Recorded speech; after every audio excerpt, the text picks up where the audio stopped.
I vote no more multi-month hiatuses because that was just silly. I want to talk about the book Why We Broke Up by Daniel Handler and Myra Kelman. Daniel Handler was the writer and Myra Kalman was the illustrator, but I actually listened to the story on audiobook, so I didn't read it with the pictures. I went back and looked at them later, so I sort of did it wrong. Why We Broke Up is about this girl named Min, short for Minerva, who has a box of things that, like a memory box of stuff about her and her ex boyfriend. And she has decided after the relationship that she's going to give this box back to him as sort of like a revenge slash cleansing for her life. And she sends with this a letter that she writes, and the letter is actually the novel.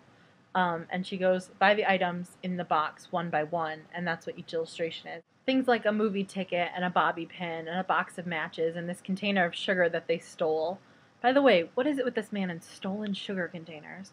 Just all these little objects that she collected while they were dating and that she kept with her to remember their moments by. And throughout the letter, she goes through each of their memories, and that's how the reader experiences their relationship, one small trinket at a time. And she goes through and explains what she was feeling and all relates it back to why they broke up.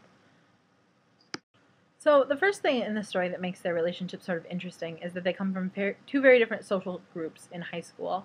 Ed Slaterton is captain of the basketball team and like the most popular guy in school. And Min is,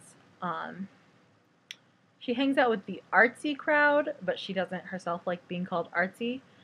She's kind of a film fanatic, but she's sort of like the misunderstood, average, maybe kind of underdog. So when she starts to date this popular boy, both of their social groups kind of go into an uproar about it.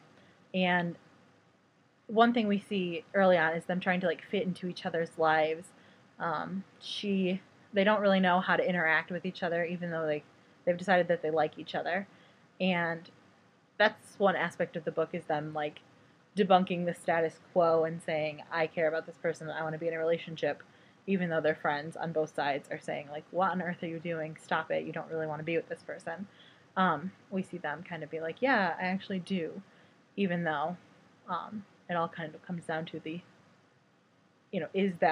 is the bridge of their teenage love enough to, cover the rift of the teenage social scene. One thing I really liked about the book is that the teenagers were very realistic. The tone and the voice of the novel and the way that they all relate to each other is very genuine and realistic.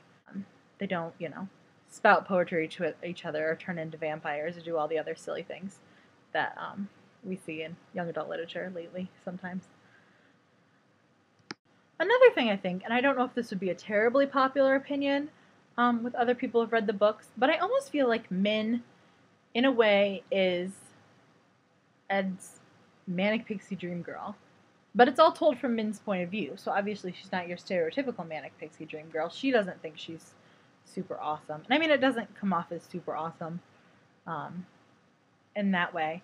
But she's always trying to lead him onto these adventures. And, he who lives this, like, basketball parties kind of lifestyle, she takes him to foreign films and make him go on like little adventures and scavenger hunts around town.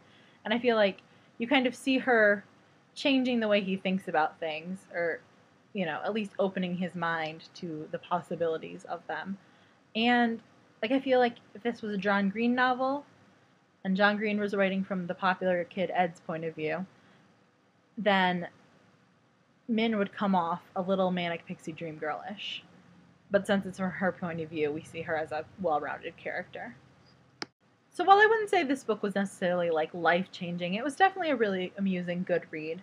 And I have to say that when I found out the actual reason why they broke up, I was out walking my dog, and I like stopped in the middle of the sidewalk, and I was just like, no way. Like, I definitely had like a real emotional reaction to it. I definitely recommend it. It's a fun high school story. I will see your video on Friday, and I will talk to you later.